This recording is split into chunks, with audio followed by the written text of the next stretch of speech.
새로운 삶 세 번째 시간으로 십자가에 대해서 나눠보도록 하겠습니다. 우리 십자가를 하기 전에 우리 저번 시간에 했던 것 계속 복습할 겁니다. 계속 반복하면서 복습할 겁니다. 여러분 잊지 마셔야 됩니다. 그래서 첫 번째 요한복음 3장 16절을 했습니다. 요한복음 3장 16절 여러분 다 기억하시죠? 하나님이 세상을 처럼 사랑하사 하나님인데 어떤 하나님이라고 말씀드렸죠? 창조주 하나님이십니다. 하나님은 창조주 하나님이십니다. 그분이 모든 만물, 우리를 포함해서 지금 우리가 보여주고 있는 모든 만물을 창조하셨습니다. 그러면 뭐 컴퓨터는 하나님 창조하지 않은 거 아니냐, 뭐 우리가 보고 있는 빌딩 이런 거 하나님 창조하지 않은 거 아니냐 이렇게 생각할 수 있지만 모든 것들 하나님 창조하셨습니다. 왜냐하면 인간을 하나님이 창조하셨고 그 인간이 빌딩이나 건물을 만들었기 때문에 그 근본은 하나님이 창조주이신 겁니다. 자, 창조주의 다른 말이 바로 모든 만물의 주권자, 주인이라는 의미입니다. 하나님이 모든 만물의 주인이신 겁니다. 그것이 신약으로 넘어와서 예수 그리스도가 주님이라는 개념으로 바뀐 겁니다. 하나님이 창조자, 주권자이시다라는 겁니다. 그 하나님이 세상을 사랑했답니다. 세상인 어떤 세상? 죄인된 세상. 이 세상에서 우리도 포함되잖아요. 이름을 넣으면 됩니다. 박진우. 죄를 범한 박진우를 사랑하사. 그 죄에 대해서 저번 시간에 말씀을 드렸습니다. 저번 시간에. 요거 다 끝나고 지금 요 부분 끝나고 이제 죄에 대해서는 또 복습하도록 하겠습니다. 이 죄는 두 가지가 있다고 말씀을 드렸죠. 이 죄인을 범한 우리를 사랑해서 독생자를 주셨답니다. 독생자. 자, 독생자를 주셨는데 오늘부터 할 겁니다. 십자가와 부활을 통해서 독생자를 주셨습니다. 그래서 십자가 오늘 하고 다음 시간에는 부활을 할 겁니다. 독생자를 주셨으니 이는 저를 믿는 자마다. 자, 믿음은 그냥 입술로 믿습니다 이렇게 하는 게 아니라 그랬습니다. 믿음은 회개와 영접으로 이루어집니다. 회개와 영접을 그냥 회개라고도 하기도 합니다. 근데 조금 더 구체적으로 설명하기 위해서 회개와 영접으로 나누었습니다. 믿는다는 것은 회개하고 영접하는 것이 바로 믿는 것이라고 했습니다. 그래서 믿는 자마다 멸망치 않고 지옥 가지 않고 영생을 얻게 하려 하십니다. 천국을 가게 하겠다라고 약속해주고 있습니다. 자, 요한복음 3장 16절만 바르게 머릿속에 모든 여기 수업을 할 때 머릿속에 이것이 들어있어야 됩니다. 자, 창조주 하나님, 죄도 두 가지입니다. 죄도 두 가지. 예수 독생자가 보내신 방법도 두 가지입니다. 십자가와 부활. 믿는 것도 두 가지입니다. 회개와 영접. 가는 곳도 두 가지입니다. 지옥과 천국. 자, 그러므로 이 두 가지씩만 기억하시면 됩니다. 네, 이제 반복해서 외우셔야 됩니다. 이거는 여러분 마음속에 외우셔야 됩니다. 창조주 하나님, 그리고 우리가 죄도 두 가지, 더 sin, 그리고 sins, 그리고 원죄, 죄악들이라고 우리나라 말로 합니다. 이 두 가지 기억하셔야 되고, 그리고 독생자를 보내셨는데 두 가지 방법을 보냈다 그랬습니다. 십자가와 부활, 그리고 믿는 자, 믿음은 회개와 영접, 그리고 가는 곳, 그렇지 않는 사람이 가는 곳 지옥, 그것을 그 회개와 영접으로 통해서 믿은 사람이 가는 곳 천국. 여러분 이 두 가지를 기억하셔야 됩니다. 자, 저번 시간에는 죄에 대해서 했습니다. 가장 중요하다고 했습니다. 저번 시간에 했던 내용을 바르게 알아야지만 이제 오늘부터 하는 것들이 이제 의미가 있습니다. 죄는 두 가지가 있다 그랬습니다. 다른 거 다 기억하지 못해도 괜찮습니다. 죄는 두 가지가 있다라고 말씀을 드렸습니다. 이 죄 때문에 우리는 죽게 됐다고 성경은 이야기하고 있습니다. 죄를 범함으로 말미암아 우리 모든 인간은 영적으로 육적으로 죽게 된 겁니다. 다른 철학은 이것을 설명하지 못합니다. 성경만이 죄 때문에 우리 인간이 육적으로 영적으로 죽는다라고 이야기를 해주고 있습니다. 죄가 들어왔기 때문에 모든 인간은 예외가 없습니다. 죽게 됩니다. 그래서 모든 사람이 죄를 범하였음에 하나님의 영광에 이르지 못한다 이렇게 얘기합니다. 모든 사람이 죄를 범했기 때문에 죽어버리는 겁니다. 그래서 모든 예외 없습니다. 죽지 않는 사람 없습니다. 왜냐? 모든 사람이 죄인이기 때문입니다. 자, 그러면 이 죄가 무엇인지가 중요합니다. 이 죄에 대한 바른 개념을 가지고 있지 않으면 여러분 우리가 굉장히 의인인 줄 착각합니다. 죄가 뭐라 그랬죠? 첫 번째 더를 붙여서 더 sin. 더를 붙이면 유일한 것에 더를 붙이잖아요. 그 영어 시간에 보면. 그래서 이 한 가지 유일한 죄, 어떻게 보면 근본적인 죄, 오리지널 sin이라고 하는 근본적인 죄, 우리나라 말로 원죄라고도 합니다. 자, 이 죄로부터 sins라고 죄악들이 파생된 겁니다. 다시 말씀드립니다. 더 sin으로부터 sins가 파생된 겁니다. 죄는 두 가지입니다. 더 sin 그리고 sins. 더 sin은 근본적인 죄, 원죄. 이 죄가 뭐라 그랬죠? 창세기 3장에 나오고 있다고 말씀드렸습니다. 하나님과 같게 되려고 하는 것. 그게 뭐라고 했죠? 내가 하나님처럼 되려고 하는 것. 다른 말로 하나님이 어떤 분이라고 그랬죠? 하나님이 주권자이잖아요. 하나님이 주인이잖아요. 근데 하나님처럼 갖게 된다는 말은 인간이 주인이 되려고 했던 겁니다. 이것이 원죄라고 하는 겁니다. 내가 죄인되었던 것, 인간이 죄인되었던 것이 바로 원죄이라는 겁니다. 그럼 여러분, 내가 죄인이라고 하나님 앞에 저는 죄인입니다 고백할 때 어떤 죄를 고백해야 된다고요? 내가 이제껏 주인으로 살아왔던 그것을 죄인이라고 죄를 인정하고 하나님 앞에 그 죄를 회개하는 겁니다. 근데 많은 사람들은 신즈 중에 하나를 회개합니다. 신즈를 회개하는 분들이 있어요. 물론 이 신즈도 우리가 회개하면 용서받습니다. 하지만 근본적인 성경에서 말하고 있는 근본적인 죄가 아닙니다. 이 신즈는 더 신으로부터 파생된 결과입니다. 결과적인 죄입니다. 근원적인 죄가 아닙니다. 결과적인 죄들입니다. 그게 뭘까요? 죄악들. 로마서에 나왔던 여러 가지 죄들 제가 얘기했잖아요. 거짓말하고 뭐 질투하고 뭐 바람 피우고 살인하고 강도짓하고 뭐 이런 것들. 이런 것들이 내가 주인 돼서부터 파생된 죄악들이라는 겁니다. 근데 이런 죄악들을 회개하는 것이 아니라는 겁니다. 내가 어릴 때 하나님 제가 거짓말했군요. 제가 죄인입니다. 용서해 주십시오. 제가 예수님 믿겠습니다. 이렇게 하는 게 아니라는 거죠. 근데 살아보니까 내가 또 아내를 속이고 남편을 속이고 그리고 그랬습니다. 바람 피웠습니다. 누구를 도둑질했습니다. 그래서 하나님 죄인입니다. 용서해 주십시오. 제가 예수님 믿겠습니다. 이게 아니라는 거죠. 이게 죄를 회개하는 것은 내가 주인 되어서 살아왔던 것이 회개하는 겁니다. 자, 그러면 중요합니다. 잘 들으셔야 됩니다. 그러면 보십시오. 여러분 도둑질하고 강도질하고 그리고 여러 가지 이제 TV에 나오는 그러한 죄들 있죠. 윤리적이고 그 사회적인 죄들을 안 범했다고 내가 죄인이 아니야. 나는 괜찮은 사람이야. 저 사람 죽일 놈이고 막 손가락질하고 교만한 사람들. 이런 교만이 들어오는 내가 괜찮은 사람이야. 라고 생각하는 사람들 대부분이 이 죄를 정확하게 모르기 때문입니다. 보십시오. 근본 하나님이 지옥에 떨어뜨리는 죄가 어떤 죄라고요? 도둑질, 강도질이 아닙니다. 그걸로 지옥에 떨어뜨리는 게 아니고 너가 주인 자리에 있는 것, 너가 주인 된 것을 죄라고 여기고 그 죄 때문에 지옥 보내는 겁니다. 내가 주인인데 하나님 내가 너의 주인인데 너가 주인짓 하는 것을 지옥 보내는 겁니다. 근데 이 죄를 모르기 때문에 어떤 것까지 상대적인 거. 저 사람 나보다 더 나쁜 짓 했어. 그래서 나는 괜찮은데 저 사람 죽일 놈이야. 근데 나는 괜찮아. 나는 이 정도면 괜찮지. 이렇게 생각을 한다는 거죠. 여러분, 내가 주인 되어도 사람들한테 존경받을 수 있을까요? 없을까요? 있습니다.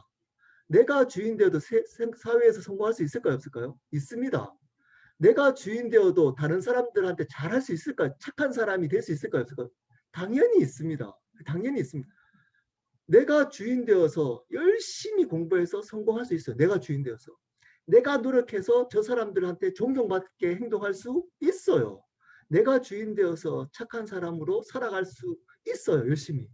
근데 하나님은 뭐라 그러죠? 너 죄인이야. 죽을 죄인이야. 나 너하고 관계 못해. 이렇게 얘기해요. 그러면서 나 괜찮아요. 그런 사람들 어떻게 하는 줄 알아요? 사회에서 존경받고 뭐 조금 인정받고 사회에서 성공하면 자기는 괜찮다고 해요. 하나님 앞에서도 나는 죄인이 아닌데 저런 사람들하고 내가 어떻게 죄인이에요? 이렇게 따지는 거죠. 왜냐하면 죄에 대해서 모르기 때문입니다. 죄에 대해서. 그렇기 때문에 여러분 이 죄를 정확하게 하나님 앞에 성령께서 보여주시고 인정할 때 이제 십자가, 부활, 믿음이 뭔지를 바르게 알 수 있습니다. 우리는 여전히 은혜로 구원받았지만 여전히 죄성이 있어서 지금도 주인 노릇 하려고 해요.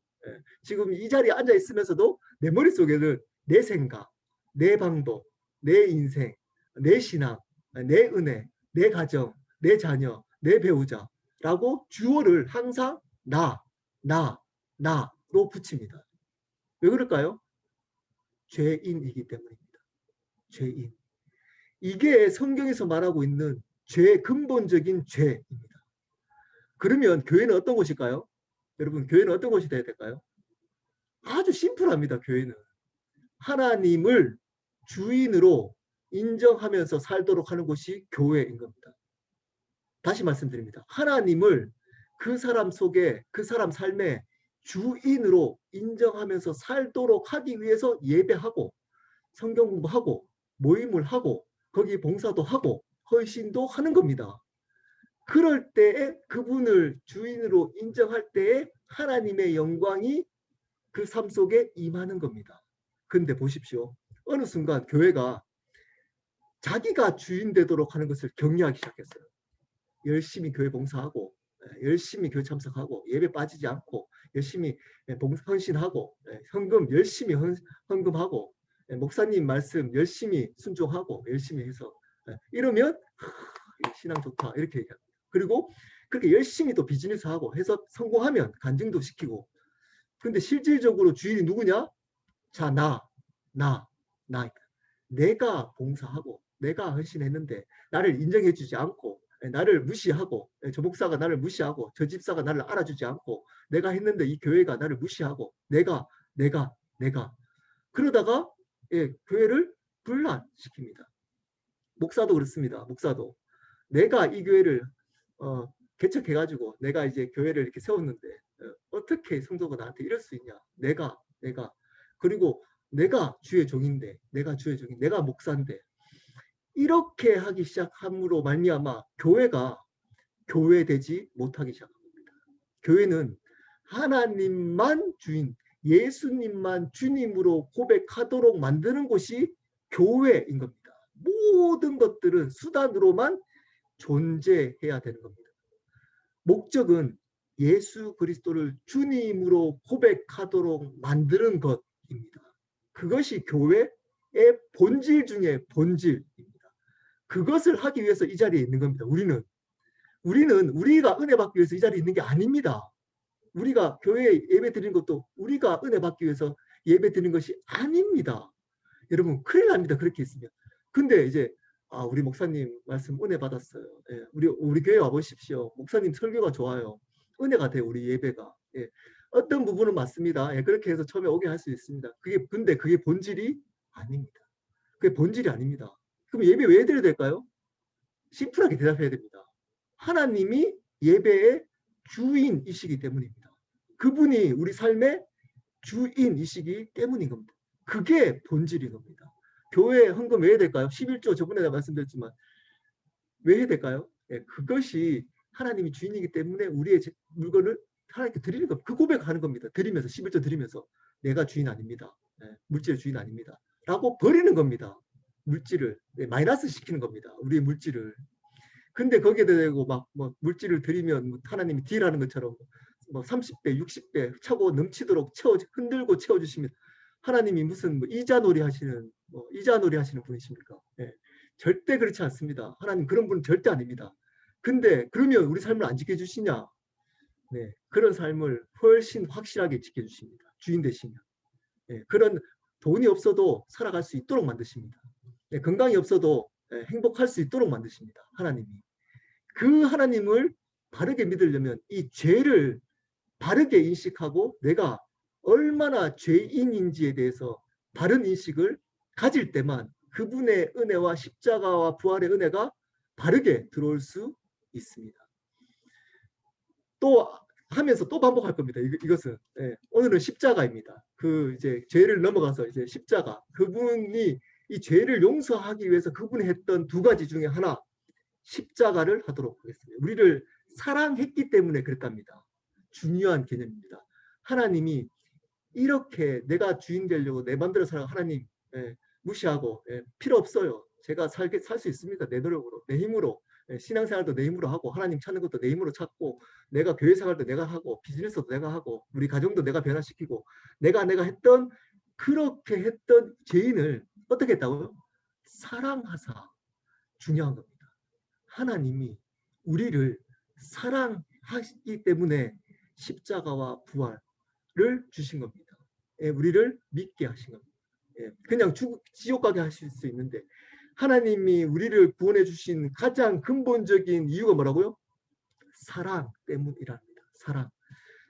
그래서 시작했던 십자가입니다. 질문 들어가는 질문 한번 보겠습니다. 십자가의 복음의 두 가지 핵심. 십자가 복음이라고도 하고 제가 조금 유한 말로 하기 위해서 사실 십자가 복음이라고 표현했습니다. 사실은 온전한 복음의 두 가지 핵심이라고 표현하면 더 좋겠습니다. 온전한 복음의 핵심 두 가지가 무엇일까요? 두 번째 질문입니다. 예수님은 왜 십자가에 죽으셔야만 했을까요? 자주 하는 질문이잖아요. 예수님 꼭 왜 십자가냐? 그냥 막 능력 있는 하나님이니까 다른 방법 써도 되는데 왜 십자가를 굳이 졌느냐? 말이 되냐 그거는. 그냥 다 막 물리치고 막 기적 베풀면 되는데. 세 번째입니다. 예수님의 십자가 죽으심이 주는 참된 의미가 무엇일까요? 이 세 가지를 오늘 알아보도록 하겠습니다. 자, 그 이전에 이거는 넣을까 하다가 그냥 이 정도는 알아야 된다. 우리 평신도라도 알아야 된다 해서 넣었습니다. 십자가에 대한 신학적 세 가지 큰 우리 소위 말하는 보수적인 교단에서 보수 교단에서 세 가지의 속죄 이론이 있습니다. 속죄 이론, 개혁적인 교단에서 첫 번째입니다. 대리 형벌 이론, 십자가를 지신 신학적인 첫 번째. 좀 말은 어렵지만 말 그대로입니다. 대신해서 형벌을 지셨다는 겁니다. 그리스도는 우리의 죄값을 대신 치르기 위해서 죽으셨다.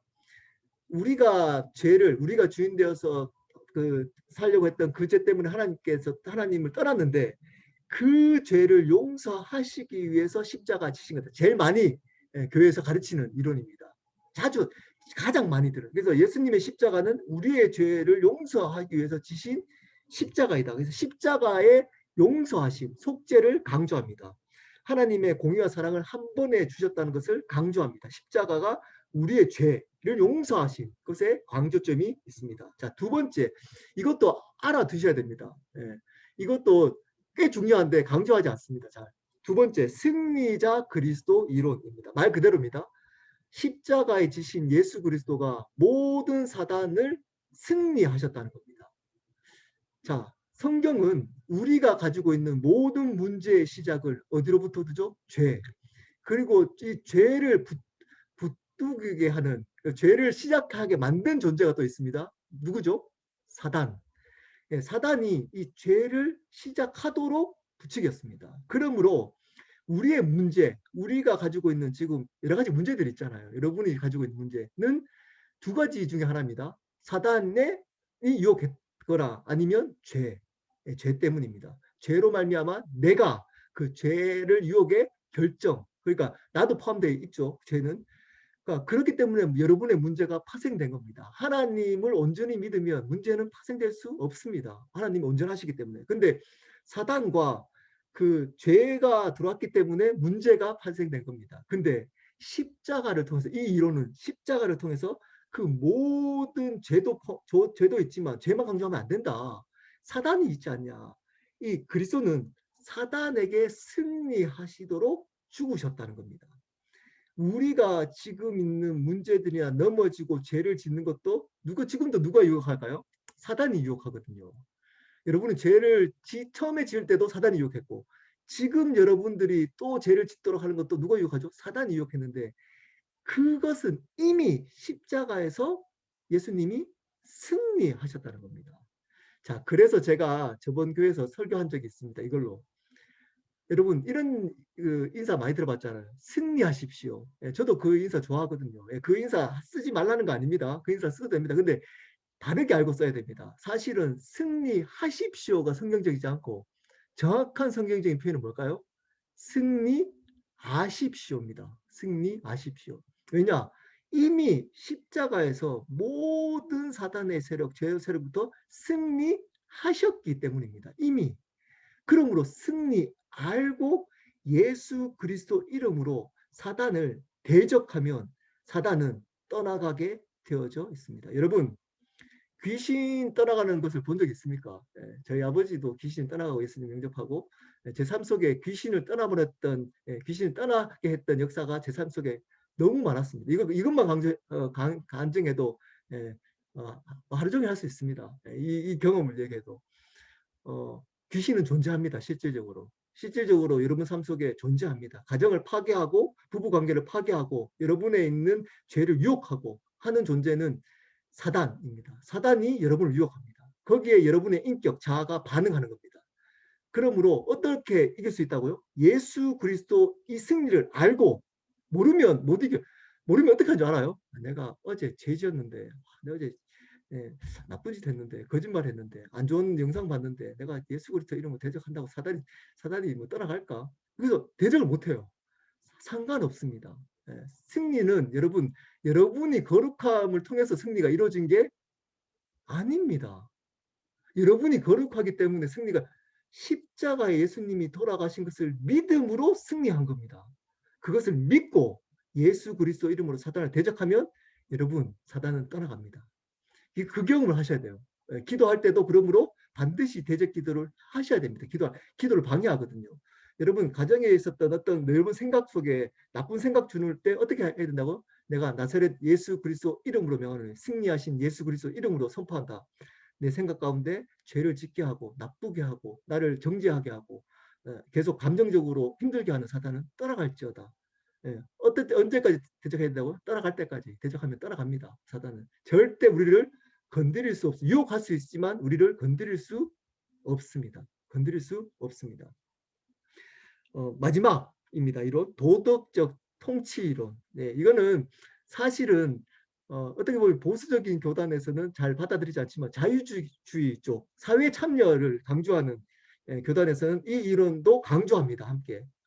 근데 저도 그걸 이단이라고 하지 않기 때문에 집어넣었습니다. 도덕적 통치 이론. 그리스도는 죄에 대한 하나님의 진노의 본보기로 죽으셨다. 자, 쉽게 얘기하면 예수 그리스도가 이 땅 가운데 사회적 본보기 어떻게 살아가야 될지에 대한 모델로 십자가에 돌아가시고 어떻게 살아야 될지 모델이 되셨다는 겁니다. 네.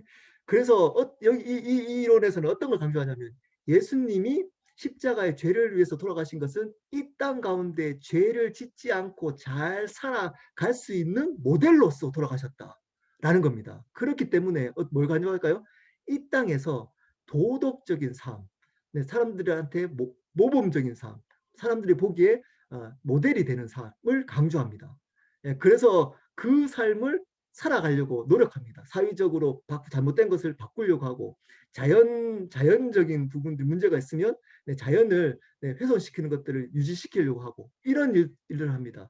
저도 여기 관심이 있어가지고 사실은 이것을 특히 보수 교단에서는 무시하면 저는 개인적으로 이 부분도 중요한 부분이라고 생각하는 사람이기 때문에 특히 젊은 분들 네, 이 부분을 무시하면 안 됩니다. 네, 우리가 본이 되셔야 됩니다. 사회에 본이 안 되기 때문에 세상 사람들이 손가락질 하고 있거든요. 네, 이런 신학적인 이론 때문에 우리 옆에서 보면 어떤 분들은 보면 굉장히 사회적 활동 많이 하시잖아요. 왜냐하면 이 신학이 있기 때문인 겁니다. 예수님의 본이 되는 삶을 따라서 내가 살아가겠다. 십자가의 삶을 살겠다라는 겁니다. 네, 그래서 요 세 가지 십자가에 대한 요 세 가지 신학적 이론은 여러분 기본적으로 모르셔도 되지만 어느 정도 알고 이해하고 있으면 뒤에 또 이해하기가 편합니다. 자, 그리고 십자가의 복음의 두 가지 핵심. 앞에서 말씀드렸지만 이 십자가의 복음을 다른 말로 온전한 복음이라고도 합니다. 온전한 복음의 두 가지 핵심. 첫 번째, 십자가. 더 구체적으로 말을 하면 십자가의 죽음. 왜 십자가라 그러면 그때 당시에 십자가는 죄인들, 강도들도 십자가에 돌아갔기 때문에 어쨌든 십자가의 죽음, 예수 그리스도가 십자가에 돌아가신 겁니다. 십자가에 죽으셨습니다. 이것은 중요한 두 가지의 단어가 있습니다. 이걸 기억하셔야 됩니다. 십자가의 죽으심이 우리에게 어떤 일이라냐? 단번에 영원히. 쉽죠? 예. 단번에 영원히. 그러니까 단번은 한 번이잖아요. 한 번에 영원입니다. 십자가 사건은 믿는 자에게 한 번에, 십자가 사건 한 번에 그리고 영원히 속죄 사건이 일어난 겁니다. 한 번에. 이거는 신학적으로 굉장히 중요한 개념입니다. 용서. 어떤 분들은 이제 예수님 믿고 나서도 불안하니까 또 믿고 또 회개하고 또 영접하고 또 영접하고 있습니다. 재영접 뭐 이렇게 물론 이제 바르게 영접하지 않는 분들이 이제 내가 바르게 영접하기 위해서 재영접하는 게 괜찮습니다. 근데 습관적으로 또 영접시키고 또 영접시키고 그게 더 확률적으로 높으니까 그거는 말이 안 되는 겁니다. 왜냐하면 십자가의 사건, 내가 예수님을 믿었으면 어떻게 된다고요? 그것을 한 번 믿으면 영원히 속죄되는 겁니다. 그러면 넘어질 수 있을까요? 우리가 죄를 또 질 수 있을까요? 있습니다. 네, 있습니다.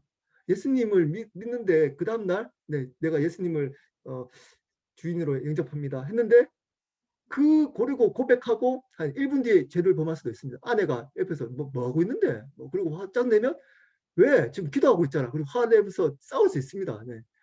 그 죄를 안 짓는다는 개념이 아닙니다. 잘 들으셔야 돼요. 죄를 안 짓는다는 개념이 아닙니다. 죄를 지으신, 그러니까 죄를 해결하신 예수 그리스도가 내 삶의 주인으로 받아들이는 거지. 내가 죄를 안 지킨다고 믿는 건 아닙니다. 그래도 넘어질 수 있습니다. 근데 그때는 어떤 것들이겠죠? 어떤 거죠? 바로 죄악들인 겁니다. 그것도 회개해야 됩니다.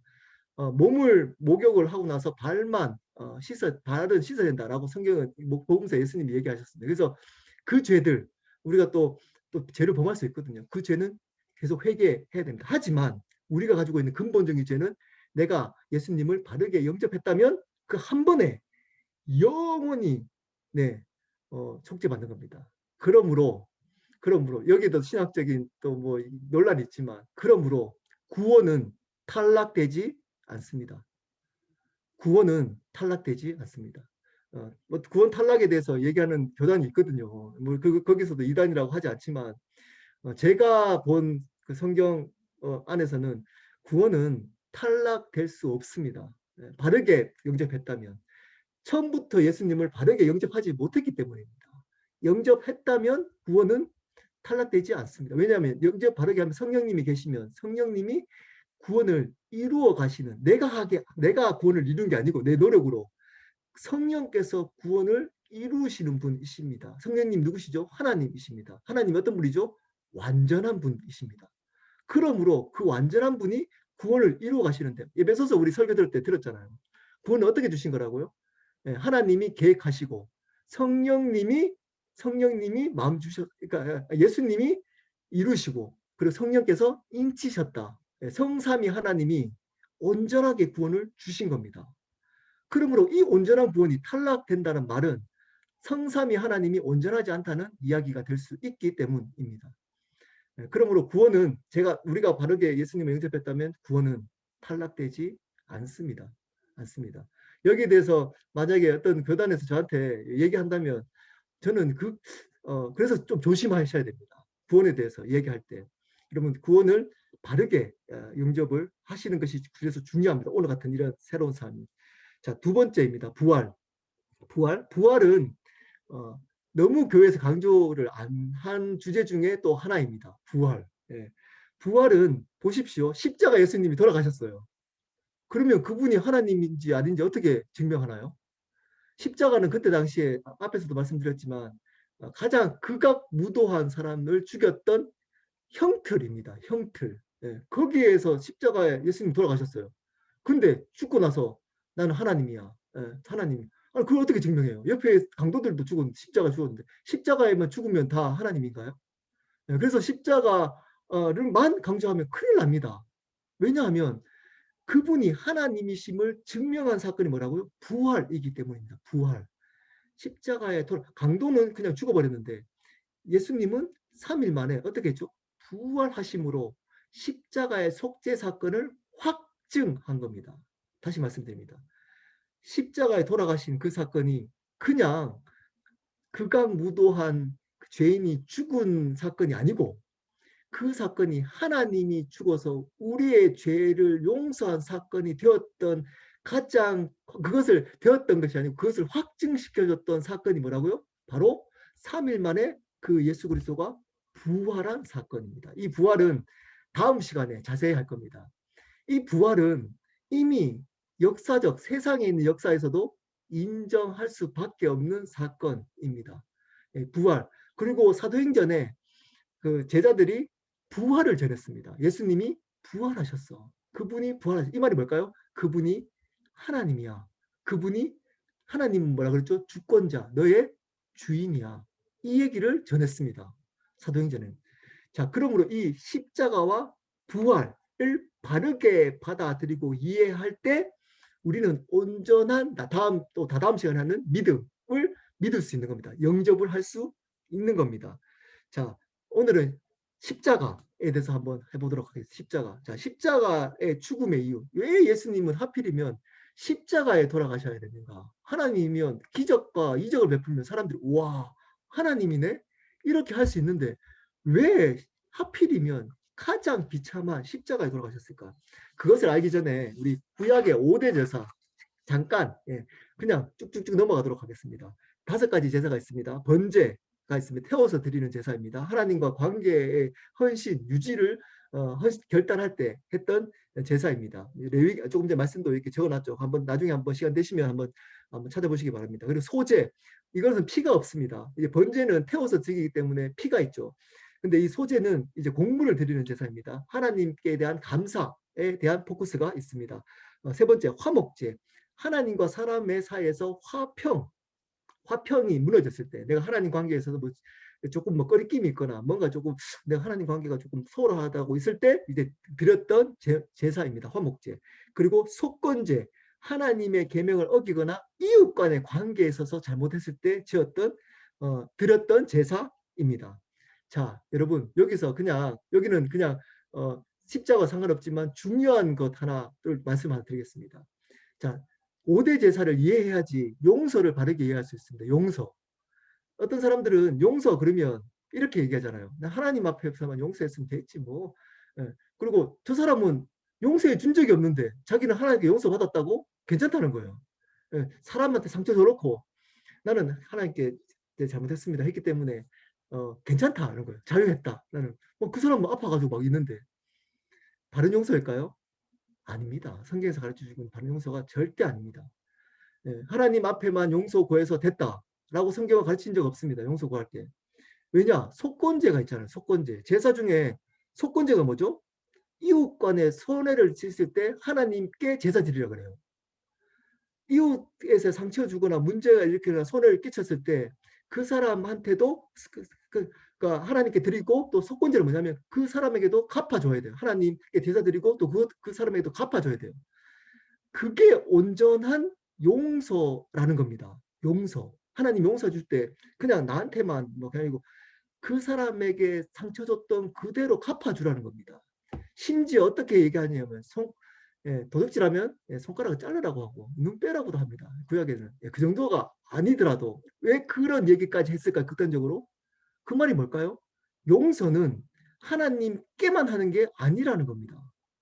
용서는 내가 이렇게 저 사람들 자녀한테 잘못했으면 자녀에게 용서를 구해야 됩니다. 진정으로. 옆에 있는 이웃에게 배우자에게 실수하거나 잘못했으면 진심으로 용서 구해야 됩니다. 저도 수도 없이 구했습니다. 목사님도 수도 평강이한테도 소리 질렀던 것 기억나서 제가 정중하게 무릎 꿇고 용서 구했습니다. 평강아, 내 그때 나한테 소리 질렀는데 평강이가 울면서 저를 용서한다고 그러더라고요.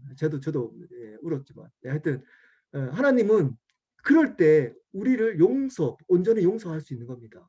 그냥 물론 이제 관계를 할 수 없는 상황일 때는 예외입니다.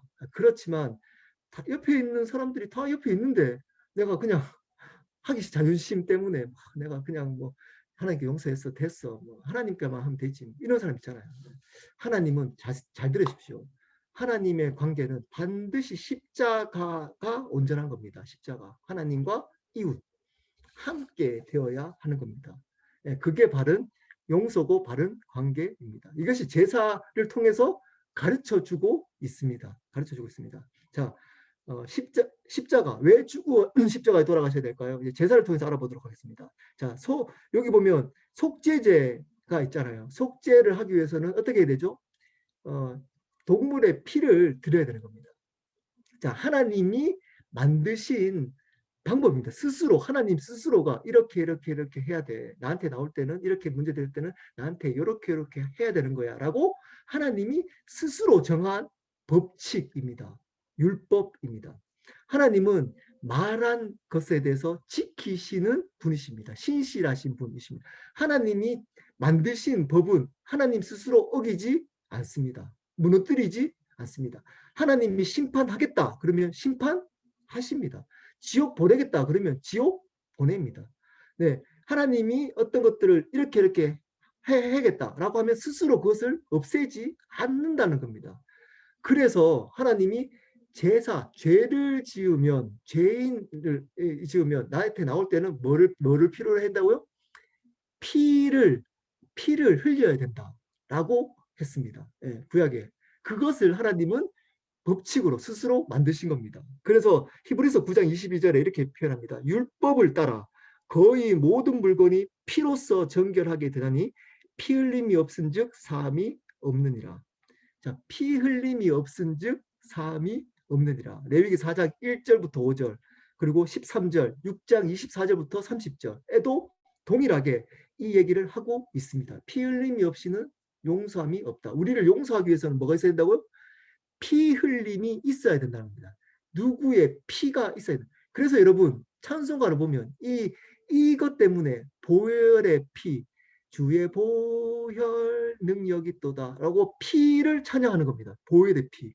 왜냐하면 예수 그리스도의 피를 흘리셔야지만 하나님의 원칙 안에서는 우리를 용서할 수 있기 때문에 하나님이 지키신 법칙을 스스로 지키시기 위해서 예수 그리스도 독생자이신 하나님 스스로이신 그분을 십자가에서 피 흘리게 하신 겁니다. 그래서 십자가를 지실 수밖에 없었던 겁니다. 왜 믿지 않는 사람들이 자주 얘기하잖아요. 왜 하나님이면 능력을 발휘하면 되지. 왜 십자가에 그렇게 비참하게 그러니까 안 믿지.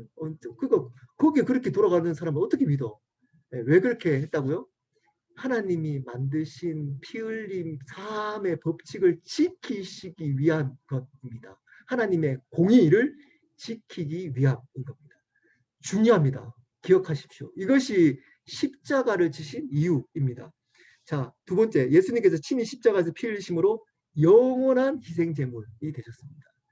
영원한 별표에 영원한 희생제물이 되신 겁니다. 자, 히브리서 9장 12절 읽겠습니다. 염소와 송아지 피로 하지 아니하고 오직 자기의 피로 영원한 속죄를 이루사 단번에 성소에 들어갑니다. 자, 두 가지 단어 별표 3개 해야 됩니다. 영원한 단번에, 영원한 단번에, 영원히 단번에 성소에 들어가게 용서하셨다는 겁니다.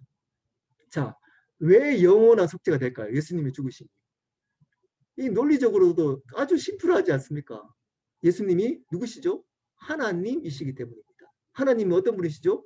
영원하신 분이시기 때문입니다.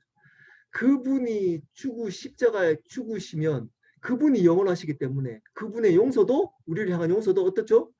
영원합니다. 영원. 여러분 인간이 준 용서는 영원할까요?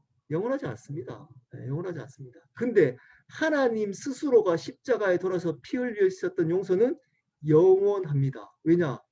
그분이 영원하시기 때문입니다. 그래서 영원한 희생제 우리를 대신해서 이것이 뭐라고요? 한 단어로 사랑이라고 합니다. 사랑. 여러분 사랑은 이게 사랑입니다. 사랑의 본질입니다. 죄인인 사람을 하나님이신 그분이 영원하신 그분이 죽어주신 것 이게 사랑입니다. 이것보다 더 큰 사랑이 있을까요? 여러분 이 세상에 이거보다 더 큰 사랑이 있을까요? 내가 죽어야 되는데 그 하나님 온전하신 하나님이 나를 위해서 이미 죄인 되었을 때 원수 되었을 때 연약할 때 죽어주신 것 그래서 어떻게 했다고 로마서 얘기하죠? 하나님이 우리를 향한 사랑을 확실히 증거해 주시니라. 하나님 나를 사랑해요? 지금 나를 사랑한다면 어떻게 이러한 가정을 주실 수 있어요? 아니 하나님 사랑하면 어떻게 이런 부모님을 만나가지고 이런 아픔을 주게 할 수 있어요? 아니 내 삶을 이렇게 살게 할 수 있어요? 하나님 나 사랑해요? 그럼 하나님 어떻게 얘기할까요? 이미 너를 사랑했어. 이렇게 얘기합니다. 십자가에 돌아가심으로 하나님이 여러분을 향한 사랑을 확증했다. 확실히 증거했다. 이미 2000년 전에 너를 위해서 내가 십자가에 죽었어. 사랑해. 이렇게. 이게 사랑인 겁니다. 여러분, 죄가 바르게 들어오면 이 사랑의 무게가 달라져요. 달라집니다. 내가 은혜를 바르게 알면 이 사랑 때문에 감격해 합니다. 그분이 그분이 내 삶의 주인 됐다 하면, 난 종인가? 아니, 나는 내 맘대로 못 살고, 이게 무슨 행복인가? 이렇게 생각하잖아요. 여러분, 죄를 바르게 알고, 내가 어떤 사람인지 알고, 인간이 어떤 존재인지 알고, 하나님이 어떤 분인지 알면, 여러분, 그분의 주인 되심이 사랑이라는 걸 알게 됩니다. 사랑. 이 사랑으로 우리는 살아가게 되는 겁니다. 그 은혜, 이걸 은혜라고 하잖아요. 또 은혜.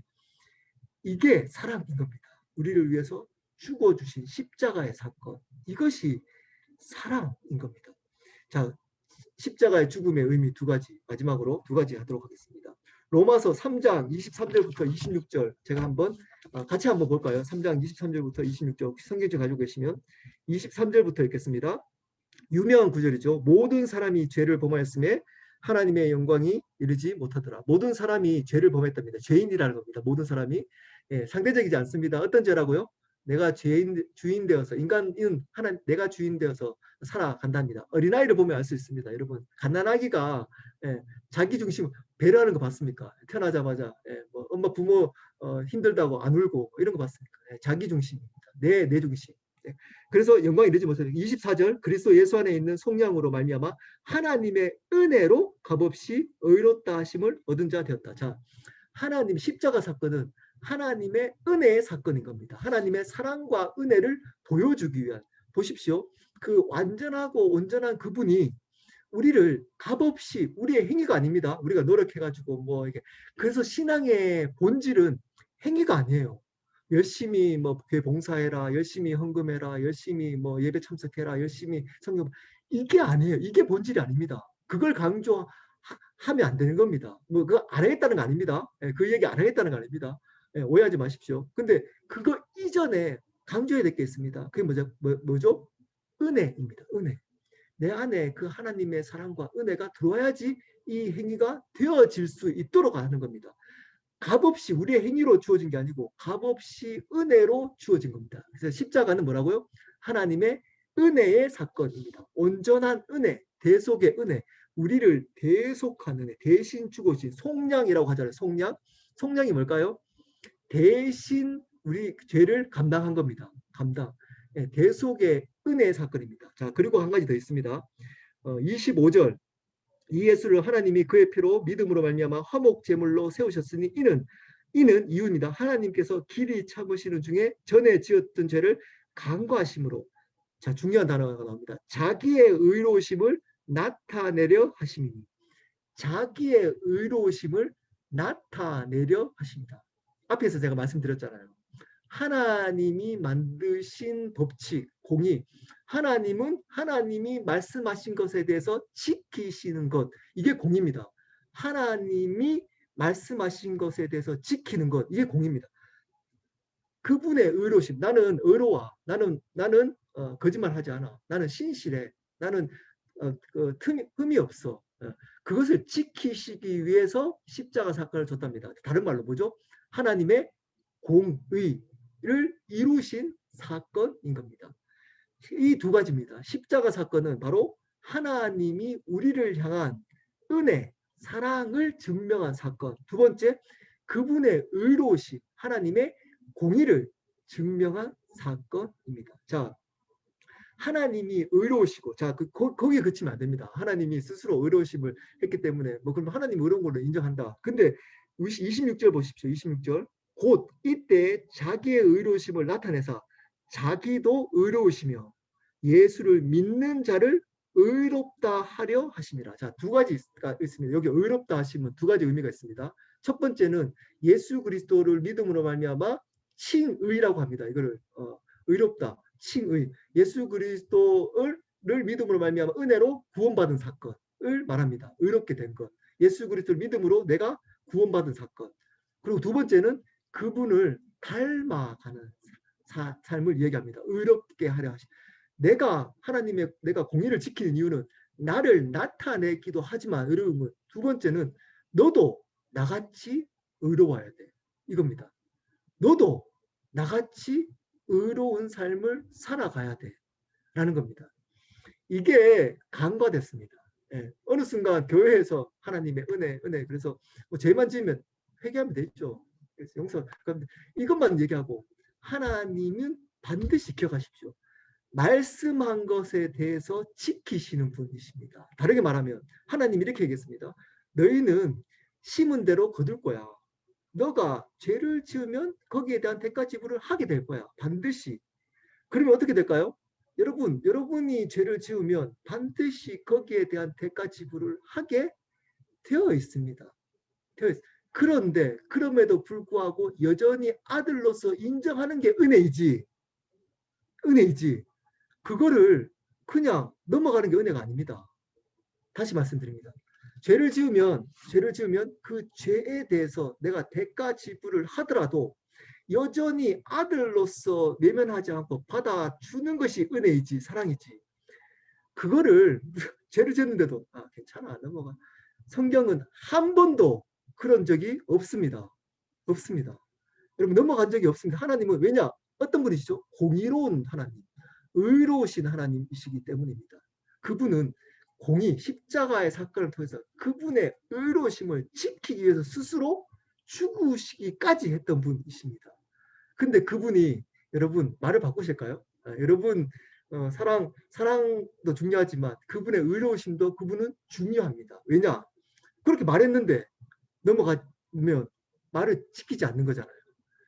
그러므로 여러분 하나님을 은혜로 받아들여야 되지만 우리의 삶 속에 그분을 두렵고 떨림 그래서 바울은 이렇게 얘기합니다. 두렵고 떨림으로 너의 구원을 이루어 가라. 그 뜻이 뭘까요? 행위가 잘못하면 구원을 없어진다. 그 구원 탈락 얘기가 아닙니다. 그걸 구원 탈락하는 분들은 구원 탈락 얘기하는데 그 뜻이 아닙니다. 이 공의를 얘기하는 겁니다. 구원을 받은 사람은 구원을 지켜나갈 때 구원받은 사람은 살 때 두렵고 떨려야 된다. 은혜로만 가지고 괜찮아 나 구원 받았으니까 막 살아도 돼. 이러면 안 된다. 왜냐? 하나님은 거기에 대한 행위에 대해서 반드시 대가 지불을 묻는 공의의 하나님이기 때문이라는 겁니다. 그래서 두렵고 떨림 너의 주인이 그분 그런 분이기 때문에 너희는 살아갈 때 믿는 자로서 두렵고 떨림 그분을 경외하고 그렇게 살아가라는 겁니다. 여러분 십자가 사건은 이 두 가지가 한 번에 이루어진 사건입니다. 이것을 기억합니다. 자, 십자가는 이제 오늘 마지막으로 정리하고 기도하고 마치겠습니다. 두 가지 부분을 기억하시면 됩니다. 첫 번째 십자가 사건은 어떤 사건이라고요? 두 단어를 기억해야 된다고 말씀드렸습니다. 단번에 영원히 단번에 영원히 그리고 또 십자가 사건이 이루어진 게 뭐라고요?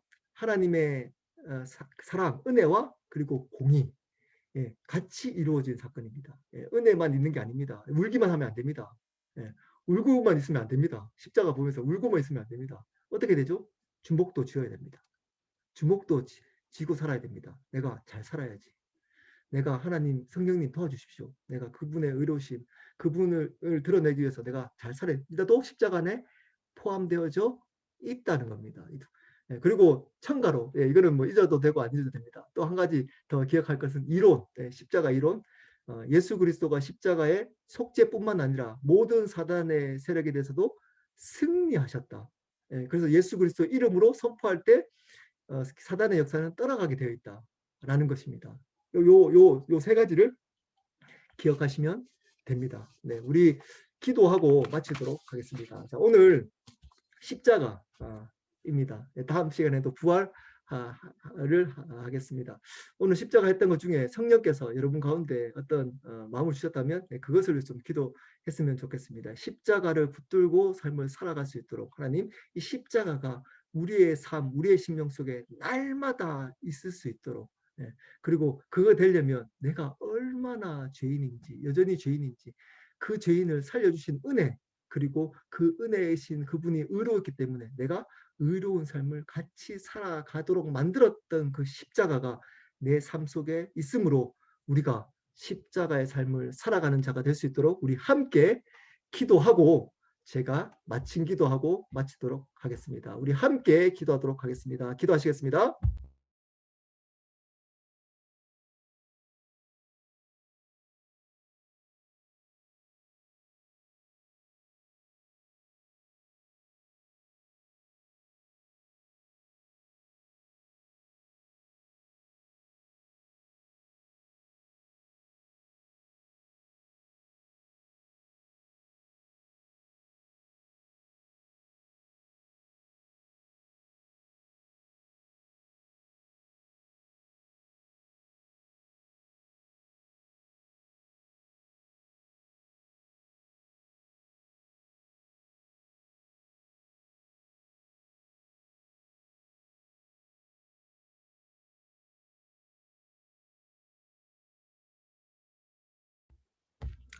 하나님 십자가를 통해서 단번에 영원히 우리를 용서해 주신 그 사랑을 감사합니다. 하나님 십자가를 통해서 하나님의 사랑과 은혜 그리고 하나님의 공의를 이루어 주신 하나님을 감사합니다. 하나님 그래서 우리가 하나님의 은혜를 기억하고 하나님의 의로우심을 따라 이 땅 가운데 거룩한 삶을 살아드리는 삶 살아갈 수 있도록 십자가의 삶을 살아갈 수 있도록 은혜를 베풀어 주시기를 원합니다. 또한 우리를 죄를 용서할 뿐만 아니라 모든 사단의 세력을 이미 십자가에서 승리하신 하나님을 찬양합니다. 그 믿음을 가지고 우리를 넘어뜨리게 만드는 모든 사단의 세력들에 대해서 예수 그리스도 이름으로 승리하는 삶을 살아갈 수 있도록 은혜를 베풀어 주시기를 원합니다. 감사합니다. 예수 그리스도 이름으로 기도드렸습니다.